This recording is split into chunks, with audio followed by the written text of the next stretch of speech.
Well, I'm visiting Weslo Housing Management this morning here in Bathgate to celebrate the very significant achievements. Weslo is the first employer to get the triple crown, if you like, of the Investors in People Award, Investors in Young People Award and also the Health and Wellbeing Award, marking them out as an exemplar employer and also as an employer that has young people at the very heart of their business. Weslo was set up 21 years ago. We're now a company with 2,300 houses, employing 82 staff, and we are working in a very challenging environment of social housing, but we've just created a subsidiary, Weslo Property Management. We're looking to explore opportunities in the private rented sector.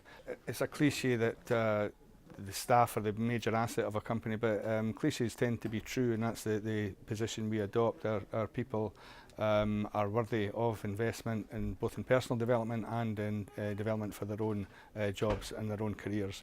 So it only makes sense, I think, for us to be supporting young people, because the young people that are employed by Weslo become the later people that are employed by Weslo, who are very experienced, and that can only stand us in good stead.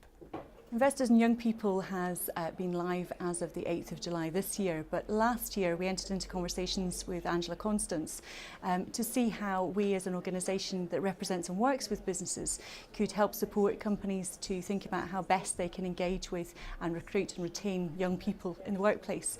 So we designed a framework based on the feedback that we had from employers and from young people around what the best possible outcomes are in terms of youth employment in a business context. So we have a framework now that is fit for purpose for businesses to help them to do just that, to engage, to recruit, to support, develop and retain young people in their workplaces.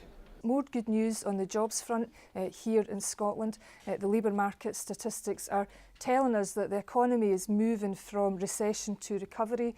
Scotland is now outperforming the rest of the UK with lower unemployment, higher employment and lower rates of inactivity.